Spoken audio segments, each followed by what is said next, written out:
इसको एक्सप्लेन करने वाले हैं, जिसकी कहानी नो डाउट आपको बहुत ज्यादा पसंद आने वाली है। कहानी है एक ऐसे लड़के की जो इस तरह के सफर पे निकलता है जिसका अंदाजा भी नहीं लगाया जा सकता। वो ढूंढने निकलता है गॉड्स को, क्योंकि सीरीज का नाम है इन सर्च ऑफ गॉड्स है। और उसकी इस जर्नी में वो किस तरह के गॉड से मिलेगा, उसको किस तरह की पावर मिलने वाली है जो उसको खुद को आगे के सफर में एक गॉड बना देगी, उसी चीज के ऊपर ये सीरीज डिपेंड होने वाली है। मैं ज्यादा इंट्रो नहीं दूंगा वरना स्टोरी का मजा थोड़ा खराब हो जाएगा, इसलिए हम डायरेक्ट इसकी कहानी को शुरू करते हैं, क्योंकि ये सीरीज तो आपको बहुत ज्यादा पसंद आएगी ही। तो एपिसोड 1 की शुरुआत में हमें मिराज सिटी के समुद्री एरिया का सीन दिखाया जाता है। यहाँ पर मिराज सिटी का जो लॉर्ड था वो अपने बेटे और कुछ बंदों के साथ आया हुआ था, क्योंकि उसको खबर मिली थी कि यहाँ पर एक बहुत ही भयंकर बीस्ट आया है जिसने उसके कई सारे शिप्स को डिस्ट्रॉय कर दिया, उसके कितने सारे सिपाहियों की जान ले ली। तो इसी चीज को देखने के लिए वो यहाँ पर आया हुआ था। उसको खबर मिली थी कि तो एक नॉर्मल बीस्ट होगा जिसने इतने सारे लोगों की जान ली है, तो इस वजह से वो उतनी ज्यादा भी तैयारी करके नहीं आता। लेकिन जब वो यहाँ पर आकर चेक करता है तो उसके होश उड़ जाते हैं कि यहाँ पर जो बीस्ट था जिसने उसके साथियों को मारा था वो असल में एक ब्लू विंग ड्रैगन होता है। और ये ब्लू विंग ड्रैगन जो है ना वो असल में वाटर ट्राइब का गार्डियन बीस्ट है, मतलब एक वाटर ट्राइब है वहां का गार्डियन बीस्ट यहाँ आकर पहुंच चुका था जिसने मिराज सिटी की कई सारे लोगों की जान ले ली। तो ये देखकर वो लॉर्ड और उसका बेटा दोनों हैरान हो जाते हैं कि ये यहाँ पर कैसे आ सकता है, आखिर वाटर ट्राइब का बीस्ट हमारे इलाके में कैसे आया। बाकी को तो नहीं पता था कि ये बीस्ट कितना ज्यादा स्ट्रॉन्ग हो सकता है, लेकिन लॉर्ड को पता था कि कितना खतरनाक है। वो कहता है अपने साथियों से कि इस बीस्ट को रोक पाना जितने भी हम लोगों को यहाँ पर लेकर आया ना उनमें से किसी की बस की बात नहीं है, इसलिए तुम सब पीछे रहो, मैं अकेला जाऊंगा इसको रोकने के लिए, क्योंकि समुद्र के टॉप 10 बीस्ट में से एक है ये। तो लॉर्ड सीधा जा चुका था उस ड्रैगन के साथ मुकाबला करने के लिए, और अब यहाँ पर इन दोनों के बीच में एक कमाल का बैटल शुरू हो जाता है, जहाँ पर लॉर्ड अपनी सुपर का यूज करते हुए उस ड्रैगन के साथ मुकाबला करने में लगा हुआ था। वो ड्रैगन भी कुछ कम नहीं था, वो बहुत ज्यादा स्ट्रॉन्ग था, तो वो लॉर्ड को अच्छी खासी टक्कर देता है। और दोनों के बीच में हमें एक एपिक बैटल दिखाया जाता है, जहाँ पर शुरुआत में तो वो लॉर्ड थोड़ा सा कमजोर नजर आ रहा था, लेकिन आगे का वो थोड़ी हिम्मत बनाता है और उसके बाद जितने भी अटैक्स वगैरह थे वो उस ड्रैगन के उसको खत्म करना चाहता, क्योंकि ड्रैगन का एक ही मकसद था कि मिराज सिटी के जितने भी लोग यहाँ पर मौजूद हैं उन सभी को खत्म करना। वो इसी मकसद से यहाँ पर आया हुआ था,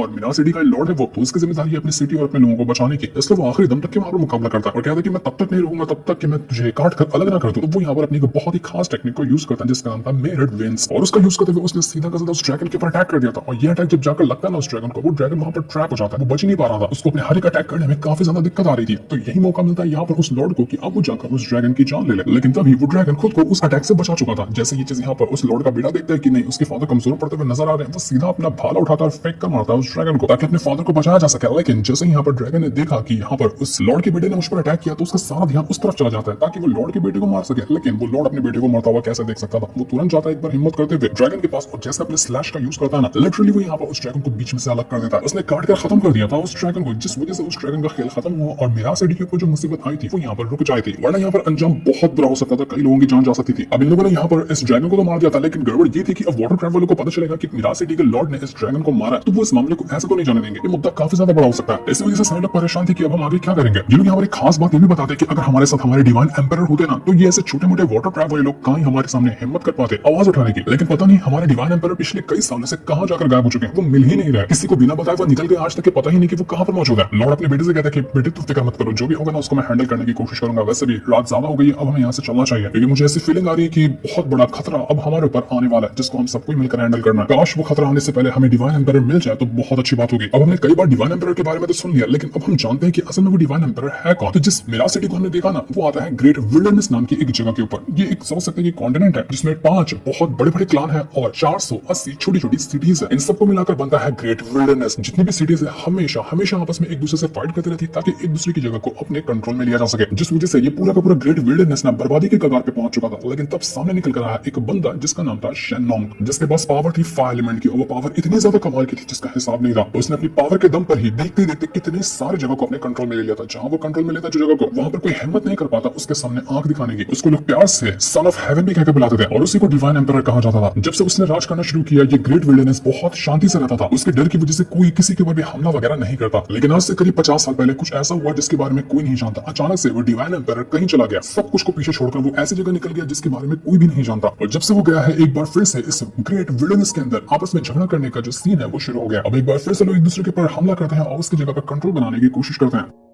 इसके बाद हम यहाँ पर नंजी माउंटेन का सीन देखते हैं। ये एक बहुत ही खूबसूरत सा माउंटेन है और वहां पर एक ओल्ड मैन बैठा होता है जो कि काफी ज्यादा बीमार लग रहा था, उसको खांसी वगैरह हो रही थी, उसकी तकलीफ भी ज्यादा बढ़ रही होती है। लेकिन एक खास बात उसके पास ये थी कि उसके पास ना फायर एलिमेंट की पावर थी, यानी कि जब वो अपनी पावर को एक्टिवेट करता है तो फायर एलिमेंट की पावर बाहर निकल रही थी, जिसका मतलब ये है कि जिस डिवाइन एम्परर को लोग ढूंढ रहे हैं वो यही डिवाइन एम्परर है जो कि नंजी माउंटेन के अंदर रहता है। डिवाइन एम्परर बताने लग जाता है कि मैं 200 साल बाद इस नंजी माउंटेन के ऊपर आया हूँ और यहाँ आकर मुझे बहुत अच्छी फीलिंग आ रही है, ऐसा लग रहा है कि पुरानी यादें ताजा हो गई। लेकिन जब डिवाइन एम्परर वहां पर बैठा हुआ था ना उसको किसी की चिल्लाने की आवाज सुनाई देती है और जब वो उस तरफ देखता है हम देख पाते याद है कि उसी नांजी माउंटेन के ऊपर एक बंदा है जो कोई और नहीं बल्कि हमारी सीरीज का मेन हीरो है और उसका नाम तौबा है। थोड़ा सा अजीब नाम है लेकिन अच्छा ही है। तो तौबा जैसे भाग रहा होता है ना, उसके पीछे बहुत सारे बीस्ट पड़े हुए थे। तो यहाँ पर तौबा चिल्लाते हुए जाता है कि तुम लोग मेरा पीछा क्यों कर रहे हो, मैंने तुम्हारा क्या बिगाड़ा, मैं तो अपना नॉर्मल हर्ब्स वगैरह नहीं निकला था, तुम लोग तो मेरे पीछे ही पड़ गए। बेचारा तौबा अपनी जान बचाकर वहां से भागने की कोशिश करता है लेकिन वो बीस्ट तो उसका पीछा छोड़ने के लिए तैयार ही नहीं थे। मानो कि उनको यहाँ पर तौबा की जान चाहिए ही चाहिए, वो भी किसी भी हालत में। तो तौबा भी बच्चा थोड़ी ना है, वो यहाँ पर बहुत ज्यादा एक्सपर्ट है क्योंकि उसने अपना बचपन गुजारा है इसी नांजी माउंटेन के ऊपर। और यहाँ पर वो किसी बीस्ट का शिकार हो जाए ऐसा कैसे पॉसिबल है। तौबा यहाँ पर तुरंत अपनी पावर का यूज करते बस भागना शुरू करता है और भागते भागते वो एक खाई के पास आकर अटक चुका था। वो खाई से छलांग मारता है और बेलों के जरिए वो आगे बढ़ना शुरू कर चुका था। उसने ये उम्मीद लगाई थी कि बीस्ट वगैरह तो खाई के अंदर नहीं आ सकते, ना ही वो बेलों के ऊपर छलांग मार सकते हैं। उसका अंदाजा कुछ हद तक के तो सही था लेकिन वो ये चीज भूल गया था कि यहाँ के बीस्ट बहुत ज्यादा मिस्टीरियस है। तो सारे बीस्ट दिमाग लगाते हैं और पानी के अंदर कूद जाते हैं। पानी के अंदर कूदने के बाद तो उन्होंने सीधा जंप मारना शुरू कर दिया था ऊपर की तरफ जहाँ रस्सियों से और बेलों से लटका हुआ था वही तौबा। इससे होता ही है कि बेचारा तौबा एक बार फिर से फंस जाता है और वो सीधा पानी के अंदर जाकर गिर चुका था। उसको समझ नहीं आ रहा था कि वो करे तो करे क्या। बेचारा फिर से भागने लगता है कि नहीं यार ये बीस्ट तो मेरे पीछे ही पड़ गए, ये लोग मुझे छोड़ने वाले नहीं। तो एक बीस्ट जैसे उसको ऊपर धक्का मारता है ना, तौबा सीधा जाकर गिरता है एक पहाड़ी के ऊपर और ये उसी पहाड़ी के ऊपर गिरा था जहाँ पर बैठा हुआ था वो डिवाइन एम्परर। डिवाइन एम्परर जब यहाँ पर देखता है तौबा को तो वो हैरान रहकर पूछता है उससे कि यंग मैन तुम हो कौन, मैंने तुम्हें इससे पहले यहाँ पर कभी नहीं देखा। डिवाइन एम्परर को नजर आता है कि तौबा को चोट लगी हुई है तो तुरंत यहाँ पर डिवाइन एम्परर अपनी पावर को यूज करता है और तौबा को वो ठीक करने में लगा हुआ था। जैसे उसको ठीक करना होता है तौबा यहाँ पर काफी जल्दी अपना प्रोग्रेस दिखाता और पूरी तरह से वो रिकवर हो गया था। तो तौबा यहाँ पर डिवाइन एम्परर का शुक्रिया करते हुए कहता है कि ओल्ड मैन आपका शुक्रिया जो आपने मेरी हेल्प की। तो ओल्ड मैन कहता है कि मेरा नाम शेनलॉन्ग है, तुम मुझे शेनलॉन्ग कहकर बुलाओगे तो भी चलेगा, वैसे तुम मुझे अपने बारे में बताओ कि तुम्हारा नाम क्या है, तुम कहाँ से आते हो, तुम करते क्या हो। तो तौबा अपनी तारीफ बताते हुए कहने लग जाता है कि मैं तो यहीं पे रहता हूँ, मेरा बचपन इसी नांजी माउंटेन के अंदर ही गुजरा और एक हिसाब से आप मुझे जंगल का हीरो समझते हैं। मैं हीरो वाले काम करता हूँ और हीरो की तरह अपनी जिंदगी भी गुजारता हूँ। डिवाइन एम्परर हैरान की ये बात तो बहुत ज्यादा कमाल की है कि तुमने अपना बचपन से यहाँ तक का टाइम गुजार लिया इस नांजी माउंटेन के ऊपर जहाँ पर लोग आने से भी डरते हैं क्योंकि ये जगह बहुत खतरनाक है और तुमने खुद के दम पर इतने ज्यादा टाइम तक सर्वाइव किया, तुम्हारे अंदर कुछ ना कुछ तो खास बात होगी। इसलिए वो तौबा से कहता है कि तौबा जरा तुम मुझे अपना हाथ तो दिखाओ, मैं कुछ चेक करना चाहता हूँ। तो जैसे तौबा अपना हाथ दिखाता है ना, यहाँ पर डिवाइन एम्परर उसकी पावर को चेक करना शुरू कर चुका था। जैसे वो चेक कर रहा होता है उसके चेहरे की जो हवाइयां थी ना वो उड़ जाती है क्योंकि डिवाइन एम्परर को समझ में आता है कि जिस तरह की फायर एलिमेंट की पावर को वो होल्ड करता है ना, ठीक उसी तरह की फायर एलिमेंट की पावर इस तौबा के पास भी है जो कि अभी उतनी ज्यादा एक्टिवेट नहीं हुई है। लेकिन अगर तौबा मेहनत करे तो सच में वो उतनी ही ज्यादा हाई लेवल की फायर एलिमेंट पावर यूज कर पाएगा जितना कि डिवाइन एम्परर करता है। डिवाइन एम्परर तो मन में सोचता है कि ये जो तौबा है ना कोई नॉर्मल नहीं है, मुझे इसको ऐसे तो जाने नहीं देना चाहिए, ये मेरे आगे चलकर बहुत ज्यादा काम आ सकता है। तो तौबा से कहता है कि तौबा मैं तुम्हें ना एक काम देना चाहता हूँ, क्या तुम मेरा वो काम करोगे। तो तौबा भी कहता है कि हाँ बताइए आपको क्या करवाना है मुझसे, मैं वो करने की कोशिश करूंगा। तो डिवाइन एम्परर कहता है कि ठीक है, जो नीचे तुम तालाब देख रहे हो ना उसके अंदर जाओ, मैंने वहां पर अपनी एक स्वॉर्ड को रख दिया है। बात यह कि मेरी स्वॉर्ड उस तालाब के अंदर गिर गई थी, बस एक काम करो उस स्वॉर्ड को उठाकर लाकर मुझे दे दो। तौबा थोड़ा सा घबरा जाता है कि अरे यार अभी तो मैं उसके अंदर से बाहर निकल कर आया जहाँ पर वो सारे बीस्ट है, अब उन्होंने देख लिया तो फिर से मेरे पीछे पड़ जाएंगे। तो डिवाइन एम्परर यहाँ पर उसको पिल देते हुए कहता है कि ये पिल अपने पास रखो, जब भी तुम्हें ऐसा खतरा लगे ना कि तुम नहीं अब यहाँ पर बच नहीं पाओगे तो इस पिल को खा लेना, उसके बाद देखना क्या कमाल होता है। तो ये सुनने के बाद तौबा के अंदर हिम्मत आती है और फिर से वो तालाब के अंदर जाकर कूद गया था उस स्वॉर्ड को ढूंढने के लिए। जैसे वो अंदर आता है बीस्ट जो उसके पीछे लगे हुए थे वो तो यहाँ पर उसके इंतजार में तैयार ही थे, तो यहाँ पर वो सीधा तौबा के पीछे पड़ जाता है। तौबा का काम था जल्दी जल्दी उस स्वॉर्ड को ढूंढना और उसको लेकर बाहर आना। इस वजह से पूरे रफ्तार के साथ स्वॉर्ड ढूंढने में लग जाता है लेकिन उतनी ही रफ्तार से वो बीस्ट उसके पीछे पड़ चुके थे।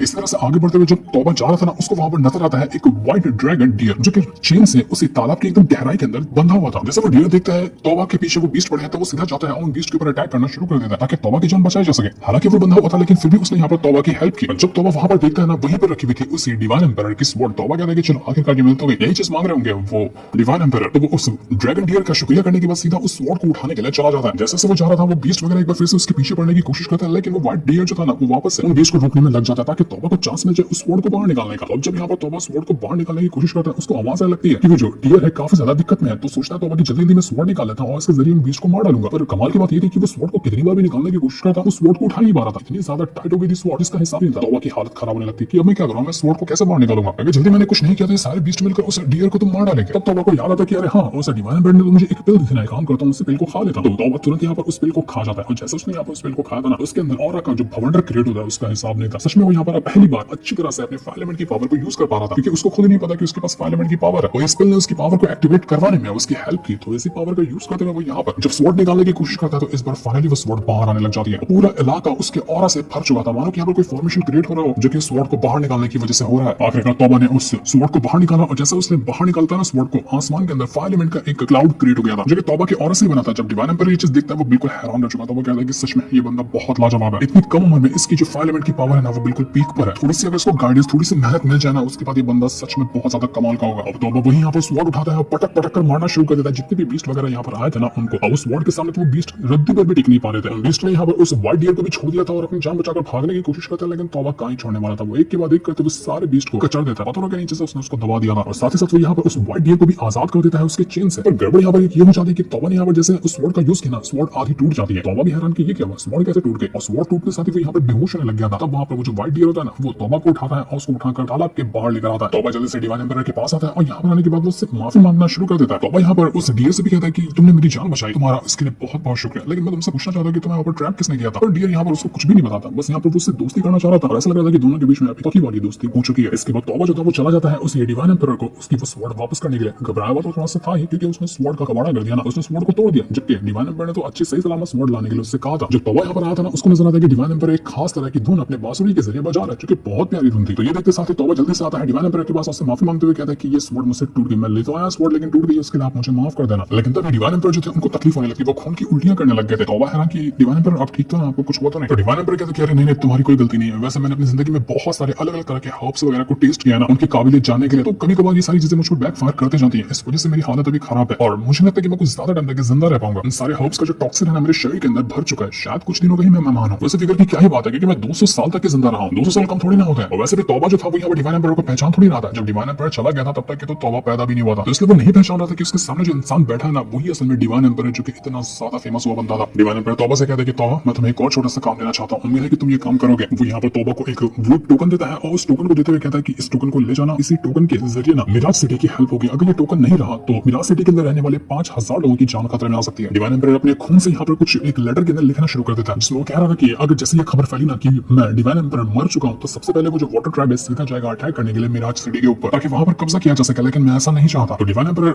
वो तौबा से कहना चाहता है कि ये टोकन लो, मेरा लेटर लो और यहाँ से तुम सबसे पहले जाओ माउंट यूपिंग के अंदर। उसे माउंट यूपिंग के अंदर तुम्हें एक बंदा मिलेगा जिसको लोग प्यार से ग्रीन एम्पायर कहकर बुलाते हैं, उसको बस ये चीज थमा देना, वो समझ जाएगा कि आगे क्या करना है। मैंने लेटर में लिख दिया कि उसको 7 दिन के अंदर आना है, ताकि मिराज सिटी के ऊपर जो वाटर ट्राइब लोग हमला करने की प्लानिंग में है ना उसको रोका जा सके, वरना मिराज सिटी बहुत भारी नुकसान उठाएगी।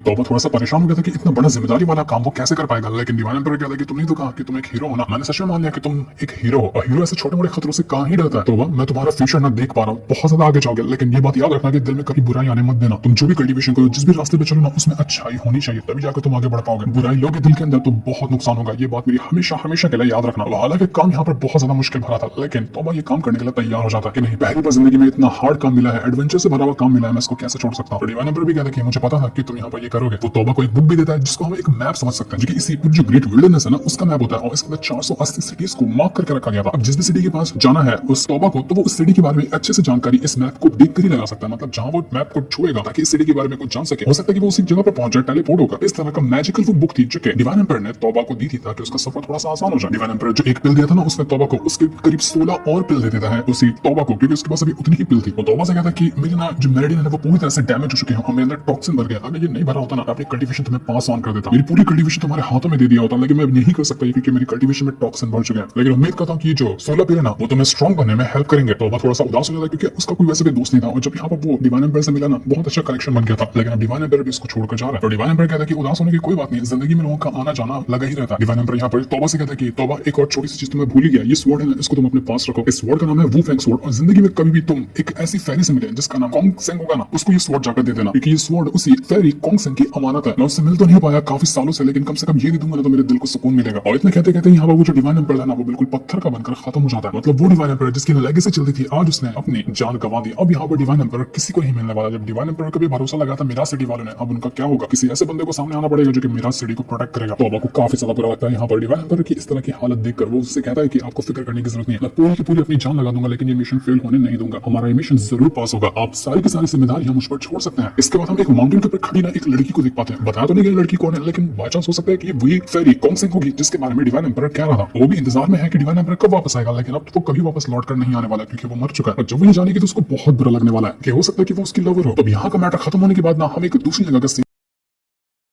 देखते हैं जहाँ पर कई सारे बंदे थे जो कि बड़े ही डेंजरस नजर रहे थे, मतलब कि यहाँ पर कोई एहसासन वगैरह हो, और ये लोग एक महल के पास आते हैं और वहां पर आने के बाद वो खड़े हो चुके थे, और यहाँ आते साथ ही वो सारे के सारे महल के अंदर जो बंदा बैठा ना उसको ग्रीट करते हुए कहने लग जाते हैं कि हम आपकी खिदमत में हाजिर हैं ट्रू गॉड। तो महल के अंदर से आवाज आती है कि मैंने तुम्हें जिस काम के लिए भेजा था, यानी कि उस डिवाइन एम्पायर का पता लगाने के लिए भेजा था, क्या तुमको उसकी लोकेशन मिली? तो जितने भी लोग थे वो लोग कहते कि अभी तो हमें वो नहीं मिली, हमने पूरी तरह से कोशिश की, नानजी माउंटेन को भी छान लिया, लेकिन वो डिवाइन एम्पायर का कोई पता हमें नहीं चला। हम मानते हैं कि हमने गलती की है और आपका काम पूरा नहीं कर पाया, तो इसके बदले आपको हमें जो सजा देनी हम वो सजा भुगतने के लिए तैयार हैं। हम ने जो गलती की है इसकी आप हमें सजा दे सकते हैं। तो अंदर जो बंदा बैठा था ना वो यहाँ पर कहना चाहता है कि देखो इसकी कोई जरूरत नहीं है। अब जब तुम लोगों को यहाँ पर वो डिवाइन एम्पायर नहीं मिला तो मिराज सिटी वालों को कहां से ही मिल जाएगा, और जब मिराज सिटी वालों को डिवाइन एम्पायर नहीं मिलता तो वो लोग अपने आप को बचाएंगे कैसे? उनके पास थोड़ी ना ऐसा कोई दूसरा बंदा है जो कि उनको प्रोटेक्ट करने के काम आएगा। वही डिवाइन एम्पायर तो उनको प्रोटेक्ट करता था, अब तो उनकी वाट लगने वाली है। और अब यहाँ पर उस मिराज सिटी को अपने कंट्रोल में लेना बिल्कुल भी हमारे लिए मुश्किल नहीं होगा। ऐसा लग रहा था कि जो लोग है ना ये वही वाटर ट्रैप के लोग हैं जिन लोगों ने मिराज सिटी के ऊपर उस ड्रैगन के जरिए हमला करवाने की भी कोशिश की थी। तो वो जो अंदर बंदा बैठा था ना महल के, वो कहता है कि अब अगला टारगेट है उस ग्रीन एम्पायर जो ना उसको ढूंढना। जासूस लगा दो उसके पीछे किसने तरह की जो होता है ना रिसोर्सेज सब लगा दो। मैं देखना चाहता हूँ कि उस ग्रीन एम्पायर का मिराज सिटी वालों के साथ क्या चक्कर चल रहा है, क्योंकि अगर बीच में ग्रीन एम्पायर आ गया उस मिराज सिटी को प्रोटेक्ट करने के लिए तो हमारे लिए ये काम करना थोड़ा सा और मुश्किल होगा। इसलिए मैं नहीं चाहता कि मेरे काम में कोई भी बाधा है, मुझे किसी भी तरह से उस मिराज सिटी के ऊपर अपना कंट्रोल बनाना है। और मैं उम्मीद कर रहा हूँ कि तुम लोग यहाँ पर पूरी तरह से मेरी बात समझ गए होंगे। तो बाकी के भी बंदे कहना चाहते हैं कि ठीक है हम आपकी बात पूरी तरह से समझ चुके हैं।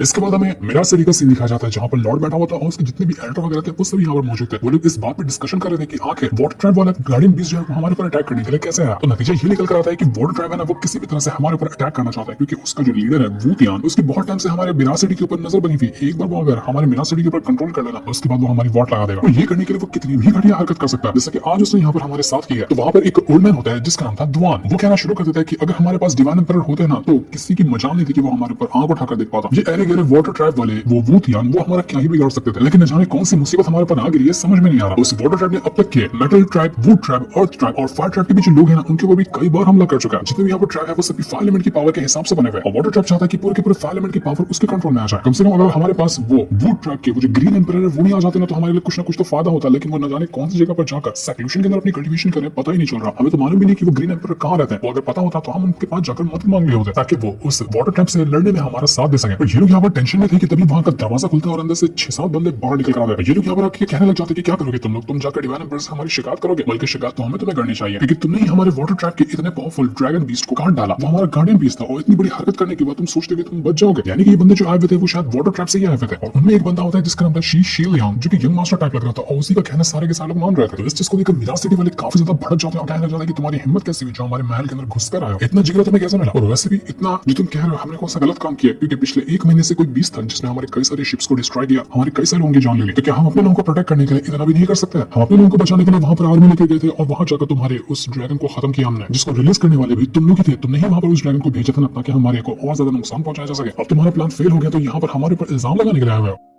तो शीशी लियांग कहता है कि मैं यहाँ पर बातचीत करने के लिए नहीं आया, मैं डिक्लेरेशन ऑफ वॉर लेकर आया हूँ। मैं 10 दिन की मोहलत देता हूँ। 10 दिन तक अगर तुम लोगों ने हमारे सामने सरेंडर नहीं किया और तुम्हारी मिराज सिटी को हमारे कंट्रोल में आने नहीं दिया तो 10 दिन के बाद मैं आऊंगा तुम्हारी जान लेने के लिए और हर चीज को तहस नहस कर दिया जाएगा। तुम्हारे पास 2 ही ऑप्शन है, या तो सरेंडर करो या फिर लड़ने के लिए तैयार हो जाओ। और इतना कहने के बाद वो तो वहां से जाने लग गया था। इस चीज को देखकर दुआन जो होता है वो बहुत चिल्लाता है शीशी लियांग को कि तू अपने बाप के दम पर उछलता है ना, तेरे बाप को भी देख लूंगा मैं। जरा आकर तो देखा क्या ही बिगाड़ लेता है हमारा, तो यहाँ पर हमारा कुछ बिगाड़ने की तेरी औकात नहीं है। लेकिन शीशी लियांग तो यहाँ पर उसको इग्नोर मारता है, चला जाता है। इसके बाद हमें यहाँ पर उसी माउंट यूपिंग का सीन दिखाया जाता है जहाँ पर जाने के लिए डिवाइन एम्पायर ने भी कहा था तौबा से कि तुम्हें वहां पर हो सकता है कि मिलेंगे ग्रीन एम्पायर। ग्रीन एम्पायर को ढूंढने के लिए तौबा यहाँ पर आया हुआ था अपने उसी ड्रैगन डियर है ना उसके ऊपर सवार होकर, क्योंकि अब से वो दोनों दोस्त बन चुके हैं। तो जहाँ पर भी तौबा जाएगा उसका वो क्यूट सा जो बीस्ट है वो उसके साथ ही जाने वाला है, बिल्कुल उसके जिगरी यार की तरह। तो अब यहाँ पर आने के बाद जैसे ही वो तौबा आगे बढ़ा था ना वो एक चीज को देखकर बिल्कुल आश्चर्यचकित हो जाता है। उसको समझ नहीं आता कि मैंने क्या देख लिया। देखिए उसको दिखा था कि हवा में एक लड़की है जो कि फ्लोट कर रही है और एक बहुत ही प्यारी धुन बजा रही है अपने बांसुरी के अंदर से। वो धुन इतनी ज्यादा कमाल की है कि लोग उसको सुनकर बिल्कुल मदहोश हो जाए। जो धुन बज रही थी वो बिल्कुल उसी से मैच कर रही थी जो कि डिवाइन एम्पायर बजा रहा था ना वो तौबा के सामने। तौबा को यकीन नहीं होता कि दोनों के पास एकदम एक जैसी धुन कैसे है। क्या यही तो वो फेरी है जिसके बारे में वो डिवाइन एम्पायर कह रहे थे? तो वो भी उसी धुन को बजाना शुरू कर देता है उसी डिवाइन एम्पायर की बांसुरी से। तो जैसे यहाँ पर वो धुन बजाना शुरू किया था ना उसकी जो धुन होती है वो यहाँ पर इतनी ज्यादा हाई लेवल में प्रोड्यूस होती है उसके धुन के वेव्स हर तरफ ट्रैवल करने लग गए थे। जैसे एक बार जाते हैं उस फेरी के कान के अंदर वो एकदम हैरान रह चुकी थी। वो जल्दी से तौबा की तरफ बढ़ना शुरू कर देती कि आखिर ये है कौन और इसने बिल्कुल डिवाइन एम्पायर वाली धुन कैसे बजाई। एक तरफ वो यहाँ पर तौबा को देखकर बिल्कुल हैरान थी कि कहां से आ गया, उसी के साथ साथ तौबा तो उसको देखकर बिल्कुल मदहोश ही हो गया था। वो नजर ही संभाल रहा था कि यार ये इंसान ये फिर कौन है, ये कितनी ज्यादा सुंदर है। उसके हाथों से तो बांसुरी तक छूटने लग जाती है, वो उसको कुछ होश ही नहीं रहा था। तो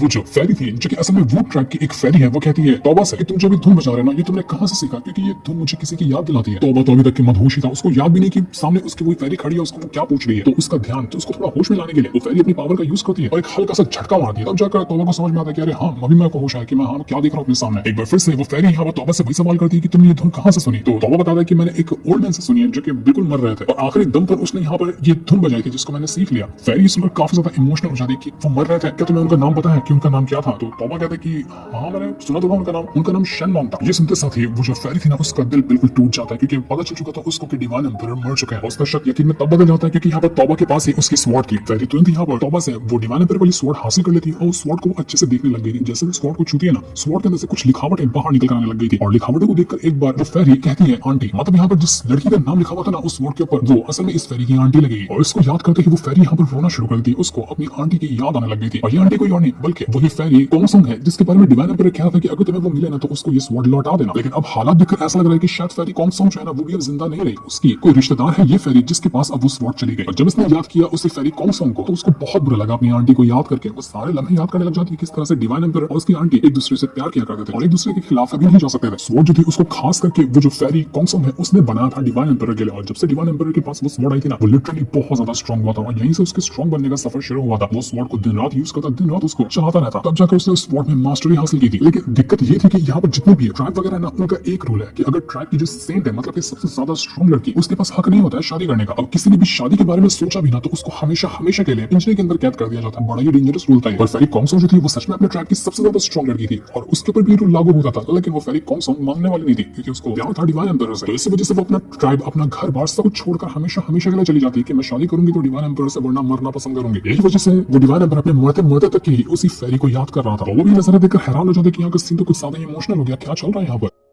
वो कुछ पूछने वाला था अपने सामने जो खड़ी है फेरी से, उससे इससे पहले वहां पर कुछ लोग चलकर आने लग जाते हैं क्योंकि ये इलाका था वुड ट्राइब का। तो यहाँ पर वही रहा था शीशिलियांग और यहाँ पर आने का उसका मकसद ये था कि वो वॉटर ट्राइब की तरफ से रिप्रेजेंट करेगा खुद को ताकि वो ग्रीन एम्परर के साथ बातचीत कर सके। अगर वो पहले ग्रीन एम्परर को अपनी तरफ कर लेता ना तो ग्रीन एम्परर किसी भी हालत में उस मिराज सिटी वालों का साथ नहीं देंगे और उसके बाद मिराज सिटी को हराना आसान हो जाएगा। तो यहाँ पर आने के बाद शीशिलियांग फेरी से कहने लग जाता है कि फेरी देखिए, मैं यानी कि वाटर ट्राइब के लॉर्ड का बेटा अपने फादर के कहने पर यहाँ ग्रीन एम्परर से मिलने के लिए आया हुआ, इसलिए बेहतर होगा कि आप मुझे उनसे मिलने की परमिशन दीजिए। लेकिन वो जवाब ही बगैर सबसे पहले उठाती है उसी तौबा को लेकर वो अंदर जा चुकी थी कि यहाँ पर तौबा तुम्हारा रुकना ठीक नहीं है। तो सारे के सारे लोग यहाँ पर अंदर आ चुके थे और तब तक कि शीशिलियांग जो था ना वो यहाँ पर अकेला रह जाता है। वो यहाँ देखकर हैरान हो चुका था कि अबे कोई मुझे दिखाई क्यों नहीं दे रहा, सब कहाँ भाग गए और वो ग्रीन एम्परर कहाँ चला गया वो भी नहीं मिल रहा। और उनको दिल में ये सुकून था कि अगर हम यहाँ पर ग्रीन एम्परर को नहीं ढूंढ पा रहे ना तो वो मिराज सिटी वाले किस तरह से ग्रीन एम्परर को ढूंढकर उसका सपोर्ट लेंगे। ना ग्रीन एम्परर हमारे साथ हुआ तो उनके साथ भी नहीं होगा, तो इसमें हमारा वैसे भी कोई नुकसान नहीं है। लेकिन हाँ, अगर ग्रीन एम्परर मिराज सिटी वालों के साथ हो जाता है तो हमें बहुत बड़ा नुकसान हो सकता है और हमारा प्लान फेल हो जाएगा। तभी वहाँ पर भागा भागा दुआन आकर पहुंच जाता है वही मिराज सिटी का जो बंदा ना जिससे कुछ टाइम पहले शीशिलियांग का पंगा हो गया था। तो वो यहाँ पर आता है शीशिलियांग को मारने के लिए कि बचकाने बहुत उछलता ना तो अपने बाप के दम पर अब तेको दिखाता हूं कि मैं क्या कर सकता हूं। शीशिलियांग भी भड़क जाता है कि अबे तुझे उस टाइम मौका दिया था, तू बच सकता था लेकिन तू फिर मौत के मुंह में घुस कर आ गया। तो दुआन भी कहता है कि अबे जाना, मैं तो यहाँ पर ग्रीन एम्परर से बात करने के लिए आया, देखते हैं कि ग्रीन एम्परर किसका साथ देने के लिए तैयार होता है। तो शीशिलियांग कहता है कि दुआन माफ करना, तेरा ये प्लान कभी कामयाब नहीं होने वाला क्योंकि ग्रीन एम्परर जो है वो हमेशा अच्छाई का साथ देता है और तुम लोगों ने मेरे गार्डियन बीस्ट को, जो कि हमारे वाटर ट्रैप का था, उसको बर्बाद कर दिया, उसको जान ले ली तुमने। तो आखिर वो ग्रीन एम्परर तुम्हारा साथ कैसे दे सकता है? वो हमारा ही साथ देगा, मैं तुम्हें गारंटी देता हूँ। इसलिए अपना सड़ा हुआ मुंह उठाओ और यहाँ से निकल ले, तेरा साथ नहीं देने वाला ग्रीन एम्परर। तो दुआन भी चिल्लाना शुरू कर देता है कि अबे जा, वो तो टाइम ही दिखाएगा, तुझ जैसे बचकानों की औकात नहीं कि मेरे सामने ग्रीन एम्परर का सपोर्ट तुम लोग हासिल कर लो। मामला यहाँ पर बहुत ज्यादा गर्मा गर्मी का हो चुका था और जो तौबा होता है ना वो अभी भी यहाँ पर सारे नजारे देख रहा था कि असल में चल क्या रहा है। यहाँ पर लगता है कि कुछ बड़ा सीन होने वाला है। तो वही यहाँ पर उस दुआन ने इतना ज्यादा भड़का दिया था उस शीशिलियांग को कि उसका दिमाग खराब हो जाता है, वो लड़ने के लिए तैयार हो चुका था। तो दुआन भी कहता है कि अबे जा, तेरे पास टैलेंट नहीं है, तेरे पास सिर्फ गुस्सा है और गुस्से के दम पर तू घंटा नहीं मेरा कुछ उखाड़ पाएगा। जितना बड़ा लूजर तेरा बाप वूतियान है ना, उससे कहीं गुना ज्यादा बड़ा लूजर तो तू है। शीशिलियांग का दिमाग तो पूरा आउट हो चुका था। वो कहने लग जाता है ग्रीन एम्परर से, ग्रीन एम्परर माफ करना मुझे, लेकिन अब मैं नहीं रुक सकता, मुझे यहाँ पर इस दुआन की जान लेनी ही होगी। ये बहुत बोलता है, इसको सबक सिखाना पड़ेगा। और अब इसके बाद यहाँ पर शुरू हो जाता है बैटल जो कि हो रहा था अकेले दुआन का सारे के सारे उन साथियों से जो कि वाटर ट्रैप से आए हुए थे। अकेला यहाँ पर दुआन इतने सारे लोगों का मुकाबला करता है, लेकिन इतने लोगों का मुकाबला करना अकेले दम पर इतना बड़ा बहादुर तो कोई हो नहीं सकता। इस वजह से उसको बहुत सारे अटैक लग जाते हैं। ऊपर से वो शीशिलियांग, उसके पास एक से बढ़कर एक वेपन वगैरह थे। वो कभी अपनी एक टेक्निक का यूज करता, कभी दूसरी टेक्निक का यूज करता। ज्यादातर तो वो यहाँ पर अपने पाइथन की स्पिरिट को यूज कर रहा था, जो कि असल में उसकी एक बहुत ही खास टेक्निक होती है और उसका यूज करते हुए यहाँ पर दुआन को बहुत मारता है। दुआन की हालत खराब हो चुकी थी, पर फिर भी वो इतना जोश में आया था कि उसका जोश ठंडा करना बिल्कुल नामुमकिन हो किसी के लिए भी। इसलिए वो यहाँ पर फिर से सभी के साथ मुकाबला करना शुरू कर चुका था और उनका बैटल देखते देखते बहुत ज्यादा इंटेंस हो जाता है। रुकने का तो वो नाम ही नहीं ले रहा था। जैसे जैसे दुआन को मौका मिलता है यहाँ पर ग्रीन एम्परर को आवाज लगाते हुए ये कहना चाहता है कि आप इस तरह के घटिया लोगों का साथ देना पसंद करेंगे क्या? इनकी घटिया हरकतों का आप अंदाजा भी नहीं लगा सकते, इसलिए इनका साथ मत दीजिए और साथ दीजिए हमारा, यानी कि मिराज सिटी का। यही अच्छाई का रास्ता होगा आपके लिए। लेकिन अभी तक के ग्रीन एम्परर ने कोई जवाब नहीं दिया था। अब वो है भी यहाँ पर कि नहीं, ये सब अपने मन से बातें बना रहे हैं कि किसी को नहीं पता। काफी देर तक जब ग्रीन एम्परर का रिप्लाई नहीं आता ना तो दुआन कहना शुरू कर देता है कि देख, अगर रिप्लाई तूने ग्रीन एम्परर अभी तक नहीं दिया ना, मैं सीधे जाकर डिवाइन एम्परर को तेरी शिकायत कर दूंगा क्योंकि तुम दोनों दोस्त हो ना, तो फिर देखना डिवाइन एम्पायर तेरी कैसे बचाते हैं। इसलिए बेहतर होगा कि जल्दी बाहर निकल कर और मेरा साथ देते हुए इन सभी वाटर ट्रैप के लोगों की जान ले ले। लेकिन मजाल है कि यहाँ पर अंदर से ग्रीन एम्पायर ने कुछ कह दिया, वो कुछ भी नहीं कहता। तो वहीं तौबा जो था वो अभी भी यहाँ पर उस फेरी के साथ बैठा हुआ था। यहाँ पर फेरी उस तौबा को बताना शुरू कर दी कि तुम्हें पता है डिवाइन एम्पायर जो है ना वो अब हेवन में जा चुके हैं, और अब उनकी गैर हाजिरी में जितने भी लोग यहाँ पर है ना वो हमेशा एक दूसरे से लड़ते रहेंगे और एक दूसरे के ऊपर अपना कंट्रोल बनाने की कोशिश करेंगे। तो ये सुनकर अब जाकर यहाँ पर समझ में आता है तौबा को कि अरे भाई साहब, जिस बंदे से मैंने स्वॉर्ड लिए, जो बंदे से भी मैं कुछ टाइम पहले मिलकर आया था, वही डिवाइन एम्पायर था जिसके बारे में मैंने सुना। यार मैं तुमको पहचान नहीं पाया। तो फेरी कहती है कि मुझे अब समझ में आना कि इतनी बड़ी जिम्मेदारी उन्होंने तुम्हारे ऊपर क्यों दी, क्योंकि तुमने उनका नाम तक नहीं जाना, लेकिन फिर भी उनकी बातों पर तुमने भरोसा करके इतनी बड़ी जिम्मेदारी खुद के कंधे पे उठाई और तुमने एक बार भी झिझके नहीं। इस वजह से ही डिवाइन एम्पायर को तुम्हारे पर भरोसा हुआ और तुम्हारे ऊपर उन्होंने भरोसा दिखाते हुए तुम्हें ये काम करने के लिए दिया। और मुझे पता है कि तुम यहाँ पर आए हो ग्रीन एम्पायर को ढूंढने के लिए, और ये भी कहा होगा डिवाइन एम्पायर नहीं तुमसे। लेकिन अफसोस की बात यह है कि ग्रीन एम्पायर जो है ना वो उस माउंट यीपिंग के अंदर अभी मौजूद नहीं है, ना वो यहाँ पर है ना इस पूरे माउंटेन के अंदर है।